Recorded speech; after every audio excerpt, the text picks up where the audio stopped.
자, 그러면 다음 주 증시는 어떨까요? 미리 전망을 해보겠습니다. 삼성증권 김용구 연구원입니다. 연구원님 안녕하세요. 예, 안녕하십니까. 네, 다음 주 국내 변수 어떤 점들 볼까요? 예, 뭐 금리 인하 어제 있었는데요. 그럼 이제 증시 미치는 영향 한번 좀 생각을 해봐야 될 것 같습니다. 이제 뭐 박근혜 정부 출범 이후 처음 맞이했던 그 금통위에서 뭐 당초 시장 예상대로 뭐 기준금리 연이 이제 한 2.75% 동결하는 조치 있었습니다. 뭐 현 국내 어떤 경기 상황이 이제 금리 인하로 이제 급선회할 만큼 이제 악화되거나 뭐 급변하지는 않았고, 특히 이제 이 미국과 중국, 이른바 이제 G2를 중심으로 해서 이제 경기 회복세가 가시화되고 있는 상황에서 뭐 이제 선진국 중앙은행들 역시도 이제 금리 동결 행보 이어가고 있는 상황이다 보니까 뭐 한국은행만 딱히 뭐 금리 인하하기는 좀 쉽지 않았다라는 부분을 좀 주로 어떤 금리 동결의 변으로 해석을 해볼 수가 있겠습니다. 그래서 이제 시점적으로 보면은 결국에는 이 금리 인하 조치는 그 정부의 어떤 신정부의 그 경기 부양 정책이 굳혀야되는 한 4월 이후 시점에 좀 그 통화 정책과 재정 정책이 동반하는 형태로 해서 단행되지 않겠는가라고 좀 보고 있는 상황인데요. 증시 측면에서 살펴보면은 뭐 물론 이 매크로 펀더멘탈에 대한 어떤 신뢰를 확인했다라는 것은 뭐 충분히 긍정적이지만은 정부 조직법 처리 지연이라든지 뭐 그런 부분에 따라서 이제 신정부 운영이 차질을 빚고 있고, 또 이제 적극적인 어떤 양자 완화 카드 꺼내든 이제 일본과는 다르게 뭐 별다른 어떤 정책적인 모멘텀을 이제 만들어내거나 제공하고 있지 못하다라는 부분에서는 우리 증시의 어떤 투자 심리 악화로 연결될 수 있지 않겠는가라는 측면을 좀 우려스럽게 좀 지켜볼 필요가 있겠습니다. 자, 그렇다면 해외 변수로는 어떤 점들 보시나요? 엔달러 환율 봐야 될 것 같은데요. 엔달러 환율이 최근에 이제 한 96엔선까지 다다르면서 뭐 G20 회담 이후에 약간 주춤했던 약세 기조가 다시금 좀 가팔라진 모양새입니다. 그 뭐 미국이나 유럽 모두 그 일본의 어떤 장기 디플레이션 타결을 위한 그 일본의 어떤 적극적인 양적 완화 정책을 활용하는 모양새긴 한데요. 그렇지만 실상 미국이나 유럽 모두 그 가파른 엔화 약세를 수용할 만큼의 그 어떤 수출 경쟁력을 보유하고 있지 않다라는 측면에서 엔화 약세는 올해 안에는 뭐 95엔, 그러니까 연평균 수준이 이제 95엔 수준인데 이를 초과하는 레벨로 상승은 좀 어려울 수는 있을 것 같습니다.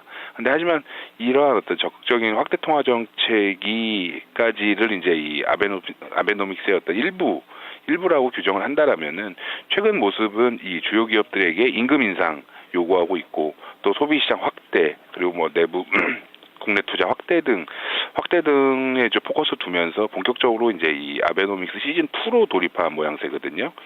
그렇다면은 엔화 약세 효과가 지금 당장에야 뭐 어떤 수출단에서 어떤 가시화가 된다라고 했을 때 뭐 궁극적으로는 일본의 어떤 수출 확대가 뭐 본국 투자의 개선, 그리고 내수 경기 활성화 사이클을 거쳐서 좀 중장기적으로도 좀 계속해서 나타날 수 있다라는 측면을 좀 주목을 해봐야 될 것 같습니다. 거기다가 만일 이 글로벌적으로 이 엔캐리 트레이드 수요가 확대된다라면은 엔달러 환율의 어떤 추가적 약세의 어떤 트렌드가 좀 더 가속화되는 거 아닌가라는 어떤 우려도 갖고 있고요.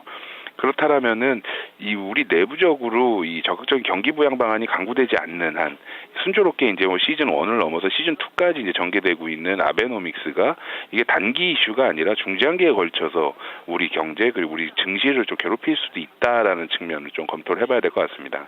네, 저 그러면 이런 점들 종합한다면 다음 주 증시는 어떨까요? 이천선 어떻게 회복하면서 어느 정도 반등을 기대해 볼 수 있을지 전망과 전략 들려주시죠. 예. 뭐 수급이나 뭐 거래대금 등으로 이제 대변되는 그 우리 증시의 투자 심리가 뭐 다들 아시다시피 이제 극도의 어떤 부진세를 면치 못하고 있습니다. 경제 펀더멘탈이나 이제 증시 밸류에이션 메리트 뭐 분명 상당히 유의미하게 상당히 긍정적으로는 형성은 하고는 있지만은 일본의 어떤 이 선제적인 정책 공세에 많이 이제 우리나라 증시 자체가 어떤 글로벌적으로 좀 뒷전으로 많이 밀린 모양새입니다. 이게 기대했던 어떤 정책 모멘텀 역시도 충분히 구체화되지 못하고 있고 뭐 그냥 이렇다더라 하는 식의 어떤 시장 주변만 표류하고 있을 뿐이기 때문입니다.